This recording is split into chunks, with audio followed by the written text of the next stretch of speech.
Foresee, and I am a presidential ambassador and master student of education at CSU.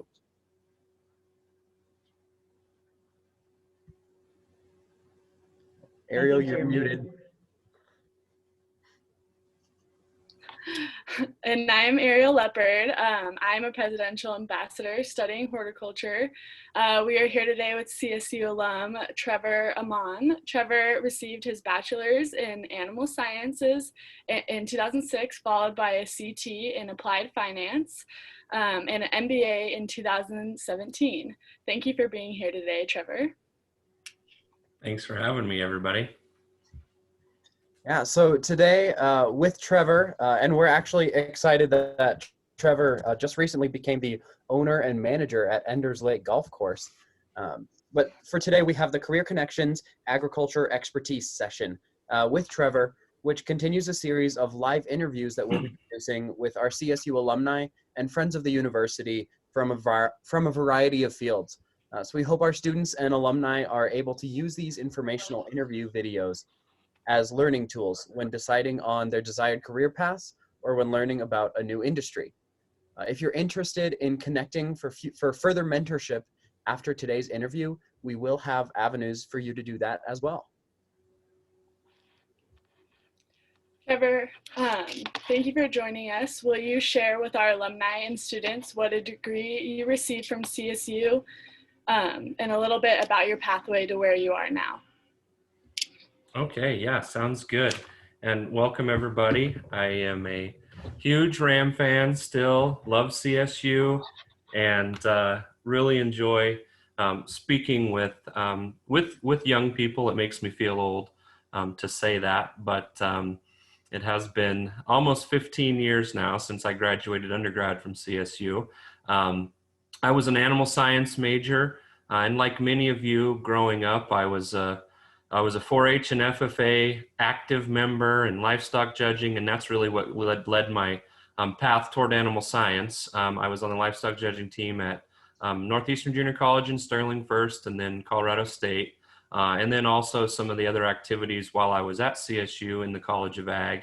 I was a member of the meat animal eval team, and then also a member of the seed stock merchandising team. So some of you may have similar experiences or are familiar with those programs. So highly encourage all of those extracurricular activities, because it proves to future employers that you can be heavily involved in other activities and still carry a full workload from school.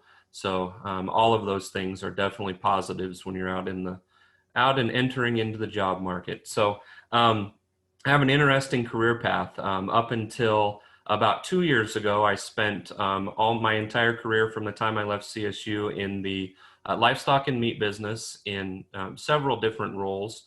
I started out as a corporate meat buyer for Safeway, and at the time there was centralized buying in Denver, so I had an office in Denver and managed meat inventory in 3 warehouses up in the Pacific Northwest, and monitored daily store pulls and ad featuring and a lot of forecasting. So really interesting, someone with an ag production background to jump right into the other end of the supply chain and really understand consumer buying behaviors, how they purchase their meat, and meal planning and all those different things. Very cool experience. Did that for a couple of years, and then I went and worked for Whole Foods Corporate in a similar role in the meat purchasing office, but I was a market analyst. And you will see kind of this progression of me gravitating towards markets and analysis and finance. And that really started at my time at CSU in an ag marketing class in a trading simulation, a futures trading competition. So that got me hooked on trading and risk management and the financial markets and commodity markets. And you'll see I gravitated toward that throughout my career. And then here a couple years ago, I started another company in addition to purchasing the golf course. So I now have 2 businesses that I manage on a day-to-day basis. So anyways, I'll back up. I spent about a year at Whole Foods as a market analyst studying the commodity markets. And then I got the opportunity to go to National Cattlemen's Beef Association also in Denver. And I spent 5 years there. I started as a retail marketing manager and spent and constant evolution of sort of the structure of that organization. And the retail and food service, retail joined with the food service marketing team. So I did a lot of food service marketing there. The Beef and Sweats for Dinner campaign, I'm sure you guys are all familiar with that if you're not familiar with NCBA. And then more of my analytical and kind of market analysis background, I gravitated toward the market research team, and I spent a couple years as director of market intelligence for NCBA and on the research team, and really focused on sort of the supply demand economics and forecasting for the commodity markets, mainly beef, but obviously paid close attention to the pork and poultry markets because it's an entire protein complex, and they all are definitely intertwined, especially at the consumer level. And then obviously the grain markets tie right into all of those and the feed stuff. So spent my time there, and then I was really interested in the grain trade and took a job with JD High School as a salesperson out in the field selling every feed stuff, grain, flake corn, everything that basically dairies and feed yards and cow-calf producers would buy, and really enjoyed that out in the country working with producers. Did that for a short period of time, but learned tremendous value about the grain trade and more about things like basis and futures markets and cash markets and all those intricacies that producers are dealing with every day, which once again was very beneficial. And then I got another opportunity to go to work for CoBank, also in Denver. And CoBank is a member of the Farm Credit System, and they are the largest bank in the Farm Credit System and deal with large agribusinesses all across the country. And where my role there was an animal protein economist. So I was on the research team there, and we wrote research papers, really forward-looking, identifying risks and opportunities and really structural changes that move the needle in a real slow way, but very futuristic. That was the goal, and that team is still doing great things. I follow their work pretty closely still because there's so much good information. Where my role there, we would write research papers, we would give a lot of presentations via webinar, traveled a lot, went to different conferences, and in the middle, so that was in 2015 when I started at CoBank, 2014. 2015, I decided to go back to school and started the MBA program through Colorado State, through the College of Business. Something I'd always wanted to do, and I finally, decided that I had 2 young kids at the time and had a full career, and it was time to go back. It was kind of now or never. So it's probably never too late, but it was a good time for me, and I jumped into that program and really enjoyed the entire thing. So kind of was just taking some shortcuts here on the story, but in the middle of that, I decided, I'd mentioned my trading background and my interest in trading, and it was something that I had been doing on the side ever since college. I mean, I've had open positions ever since I left CSU up until today. And my time so because of my involvement in the commodity markets and some large agribusinesses, I stopped trading commodities and switched over to trading equities. So U.S. equities, the S&P 500, NASDAQ 100, and a lot bigger, deeper liquid markets that you can do a lot of different things and apply math and different trading strategies too. So that's kind of where I leaned toward. And then literally in the second year of my MBA program, I was still working full time, but I decided that I wanted to make trading my full-time career, and decided to start a company from scratch, a trading company, and manage a small fund. And the way I would explain it is it's a private version of a mutual fund, basically. I have a small number of clients, and I trade for them. And I still worked for about a year and a half, and I left CoBank to do that full-time, focus on that, and get business set up 2 years ago now. So it would have been the spring of 2018. And did that for a couple years, and am still doing that today. But like I said, it's very small and something that I really love to do. And I could tell lots of stories about trial and error through that process, trying to define a very specific trading strategy. And really the only way that I learned how to do that is to actually do it with real dollars, not trading simulators anymore, but just jump in and actually do it. So it takes a long time to do. It's not easy, but it's something that I really enjoy and has been successful over the last couple of years. And then fast forwarding to 2 months ago, it's a little longer than we closed on the property 2 months ago, but all the way back in February, sort of the pre-COVID world, right at the beginning of it, I found a property for sale in Enders, Nebraska. And it's only 3 hours from Denver, so really close to home. I grew up in northeastern Colorado and have all my family still in Fort Morgan and Sterling area. So really close, still really close to home. And there's not very many golf courses that go up for sale that close to home. And I myself am an avid golfer. There's a full service restaurant bar on the property as well. So my experience in the meat industry and the restaurant and food service marketing through the beef checkoff, I'm able to apply some of those skills and then also apply all of the business skills that I learned through the MBA program. And one little other piece of my education that I finished up this spring was another graduate certificate in corporate finance. And I did that through Harvard Extension School, so online. And I actually had to go on campus once again, pre-COVID world. I actually got to go visit campus 2 different times in Boston and meet my classmates from all over the world. Another really good experience. But the reason I did that is because it was very specific to alternative investments. I took 4 graduate level courses, 1 corporate finance, 1 alternative investments, 1 in business valuation, and 1 in hedge funds. So very specific to my trading activities and very specific to finance.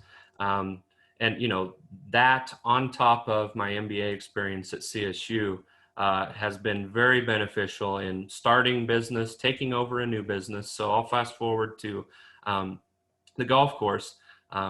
It is a 9-hole golf course in rural America in Nebraska, southwest Nebraska.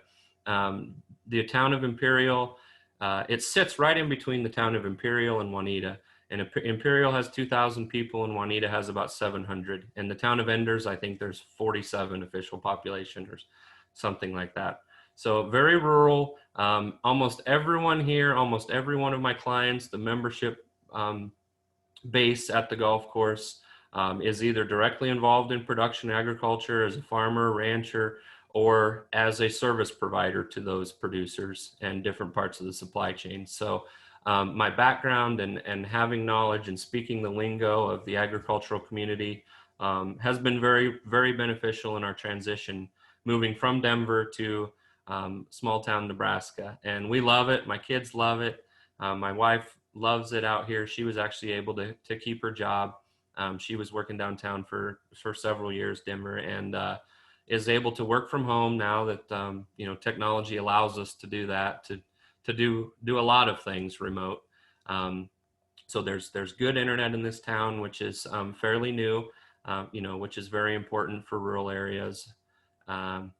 So yeah, the course is a great operation. There's a robust membership. We host about 20 tournaments a year. So we closed on July 10th and jumped in right in the middle of tournament season. And it feels like forever ago, but it's a pretty short period of time.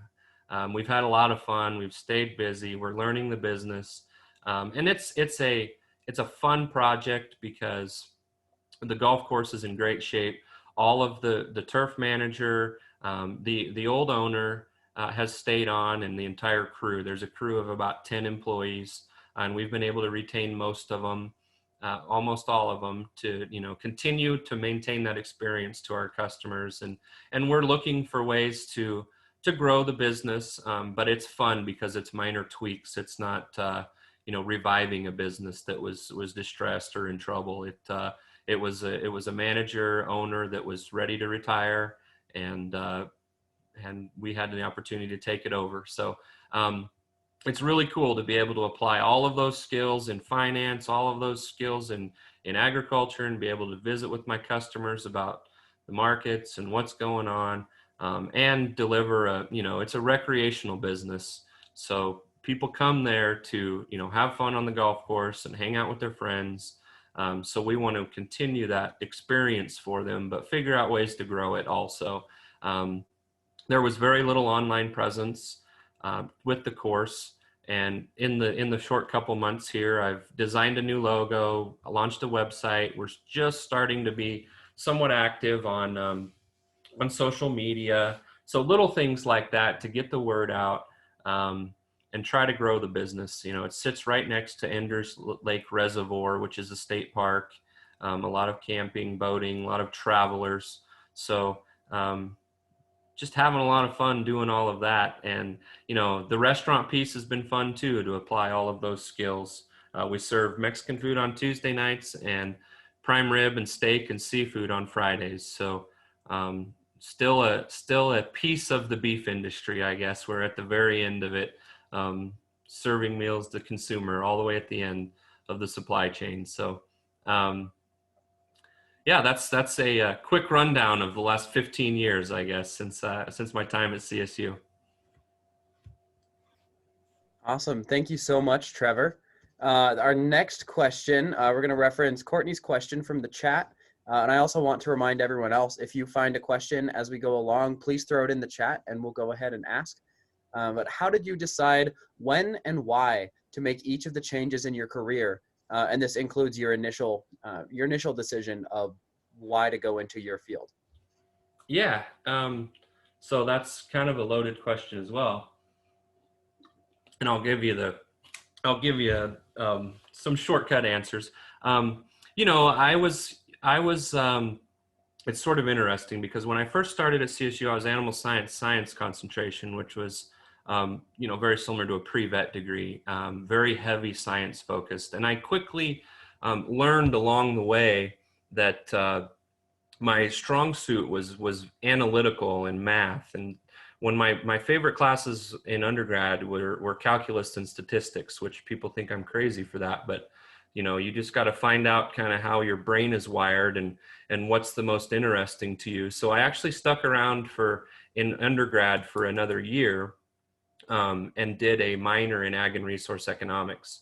So that's really what drove me toward kind of this market analysis focus and mathematics and interested in finance. So, and then as I, told you through the history, I sort of gravitated towards that more and more and more. So it was my interest in ag first, and then applying some analytical skills.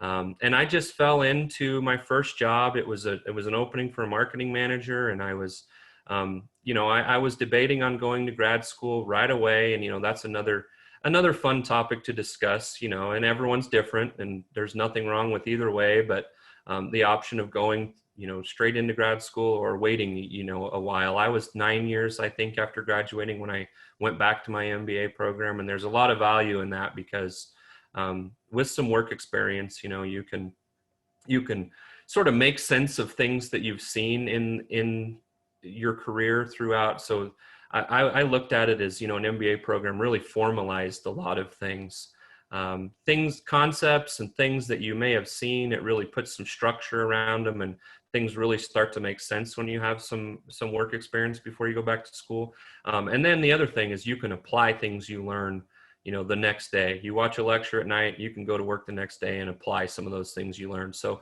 there's benefits to that, and it's not taken away from anything, the route of going, right into graduate school after undergrad. So either option is great. But in my mind, education is amazing. And I've been a perpetual student now for several years since I started my MBA program, and, investing in yourself will definitely pay off in the long run. So anyways, to answer the question, how did I decide when and why?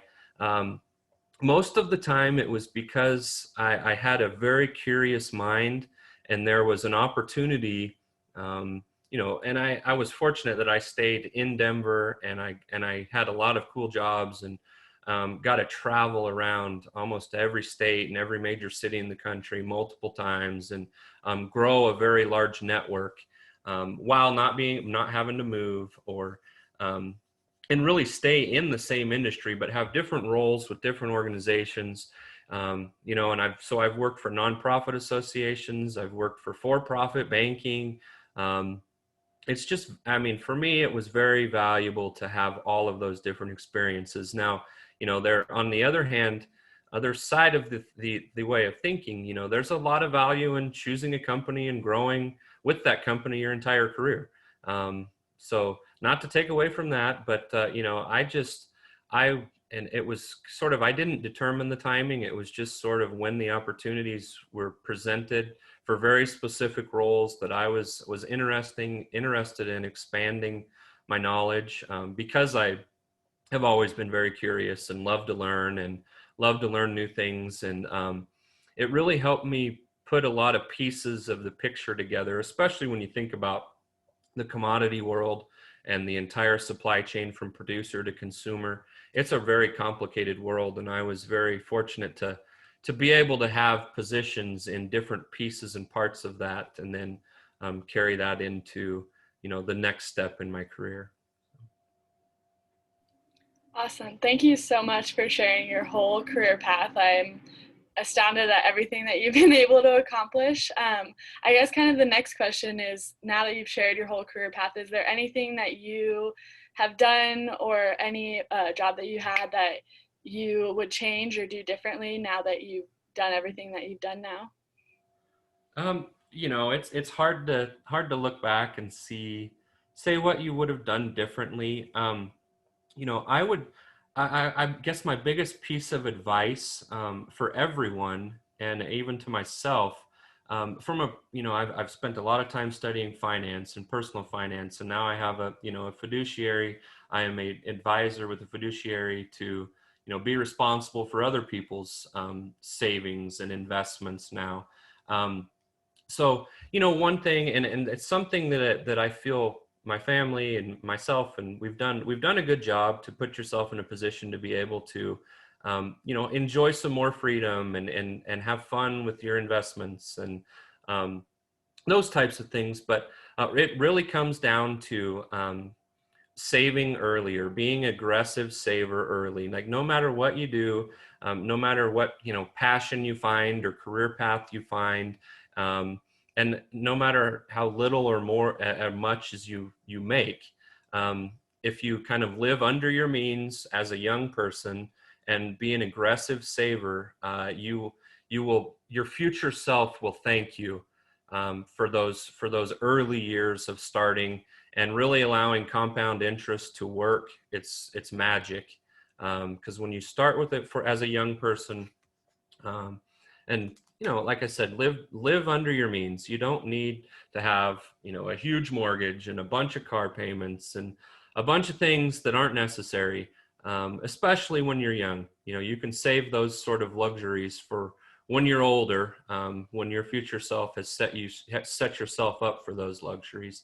And then the other piece of advice that I would say that I was always conscious of, through my career changes and and things that I observed, no matter what industry you're in, no matter what your role is, whether you're entry level or whether you're in leadership or a management role, executive role, no matter what, everything you do is a relationship business.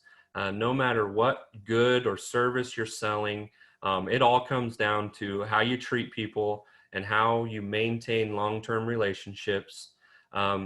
So, those are kind of my big picture, things that I hope I did a good job up to this point, but everybody could always do better.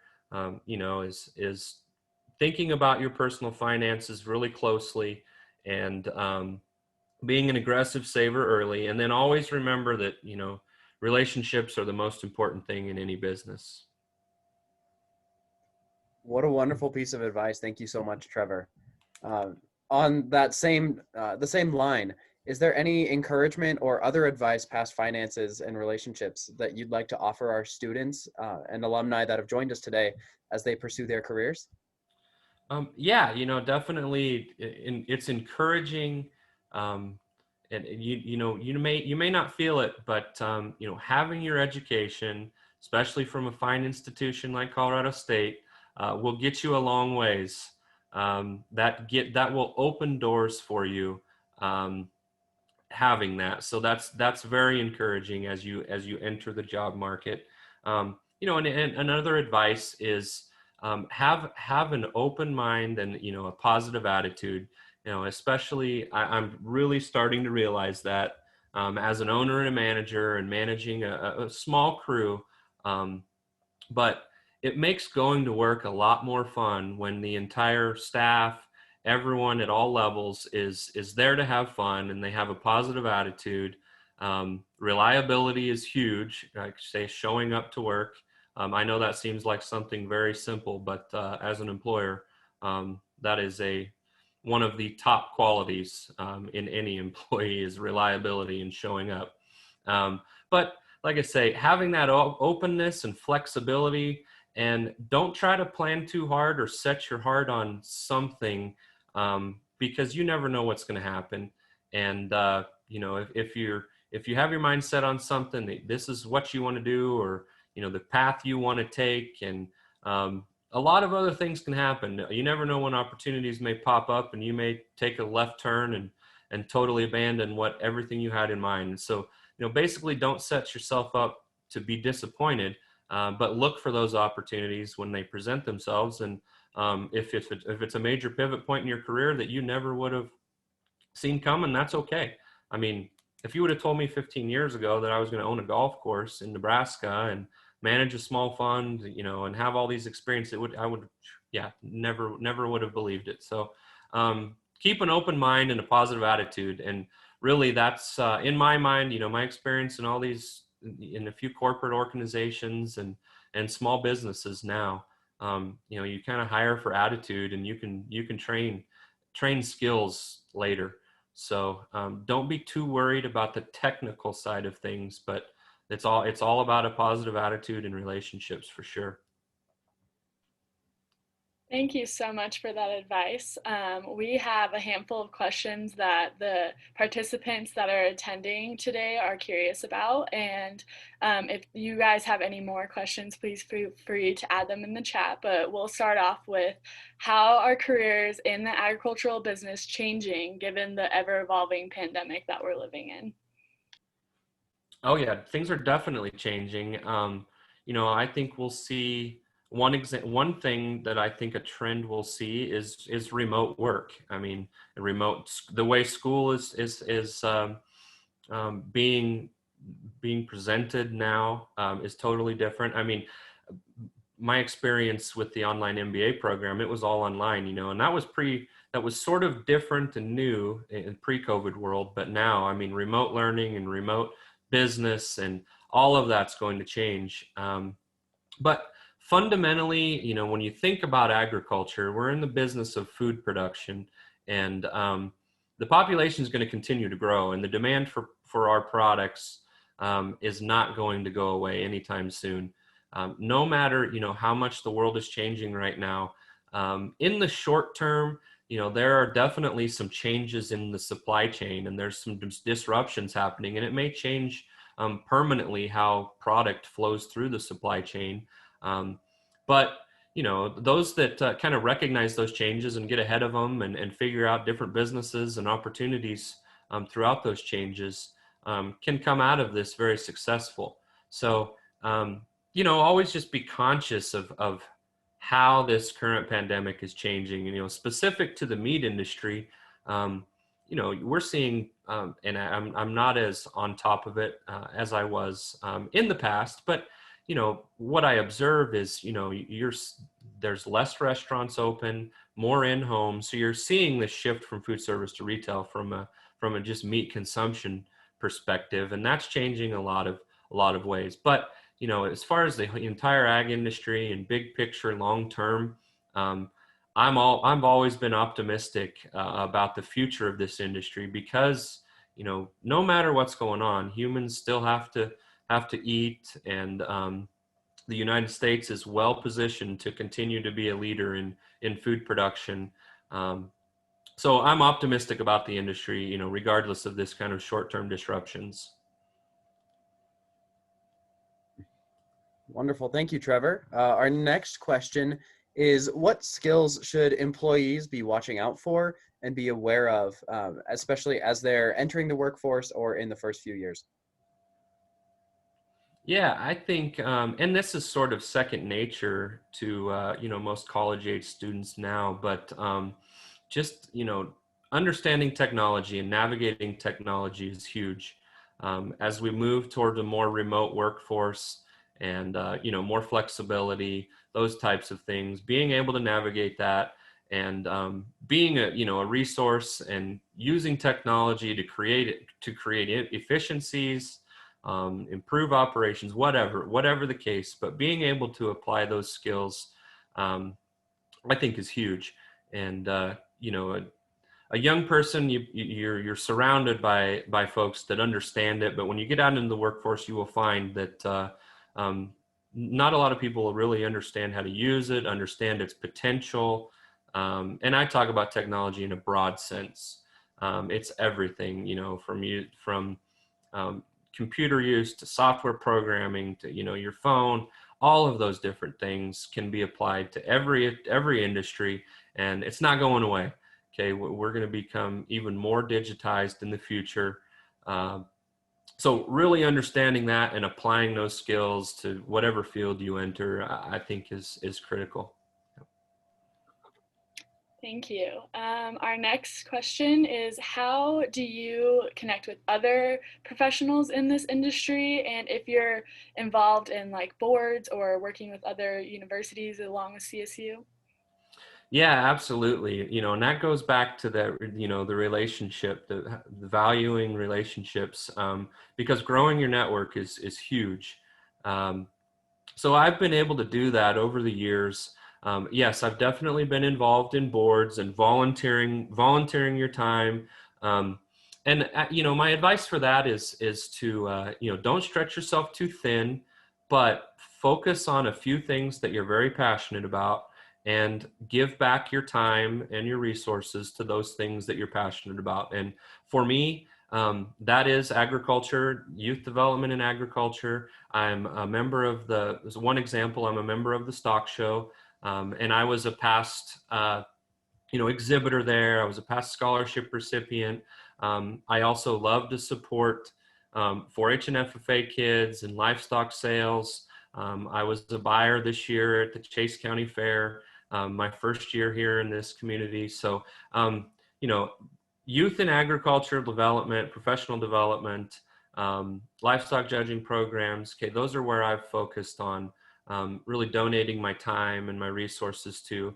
And, that's how you grow a lot of network and long-term friends through that activity. And then also through your professional career, networking is huge. The networking piece may change a little bit. And, in the short term, you don't have these conferences you get to go to and share ideas and learn new things. But the larger your network is, and the more comfortable you are being able to pick up the phone or having a video chat with someone that, you met somewhere along the way and you made a connection, it's invaluable to have a large network of those types of folks to bounce ideas off, to, make connections if you're looking for a specific role or a career change, or just getting into a certain industry. The larger your network is, the more advice you have to seek, and easier access to advice. So do whatever you can to get out there and grow your network. And there's several online platforms now that are great at doing that. So no matter how you connect, whether it's face to face or online now, have those connections at your hands. Yeah. Awesome. Thank you, Trevor. We do have one more question that our attendee sent in ahead of time. So for all of our students and alumni attending, make sure you get any more questions you have into the chat during this next answer. So our last question is, what changes do you foresee within the beef industry specifically due to COVID? You talked about being in the meat industry. and from both a retail and a wholesale perspective? Yeah, you know, in the short term, like I talked a little bit about, you're just seeing sort of a disruption in the normal flow of product. And the big picture change is there's less and less restaurant activity, and there's beginning to be more and more, and you're probably seeing more in-home food preparation during quarantine and those types of things. So those are short term. I would imagine as the world becomes more normal again, that we will start to see a trend back towards that sort of normal mix between retail and food service. And things to normalize, but until then, you know, it will have an effect on sort of the normal supply and demand functions of each sector in the supply chain. So, you know, no matter if you're a producer or a feeder or whatever, you know, if you're in the meat business, no matter what part of the supply chain, you'll see some differences, and you probably won't be able to look at history very much, because we've never seen this type of a scenario to be able to do any forecasting, those types of things. So basically, just be aware of the different pieces of the puzzle and how things are being affected. But long term, I mean, I wouldn't even say long term. I would say in the mid term to long term. I don't see it dramatically having a negative effect on the beef industry from a demand perspective, because I mean, U.S. beef is a great product. It's the highest quality in the world. You know, it's the most consistent. We're the low cost producer. I mean, all the good reasons why we've built such a successful beef industry here in the U.S. Those things will not go away.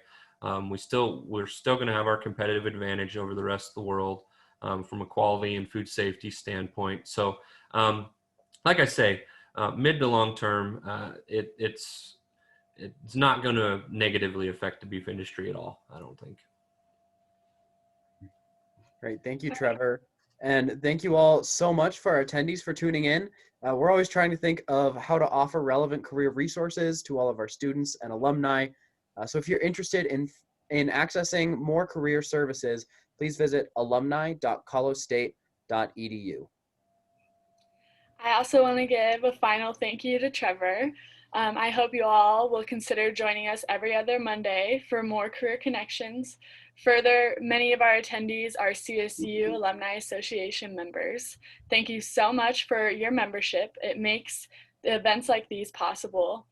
If you would like to learn more about our membership or connect through additional engagement opportunities after today, please visit alumni.coloradostate.edu. Thank you, and go Rams.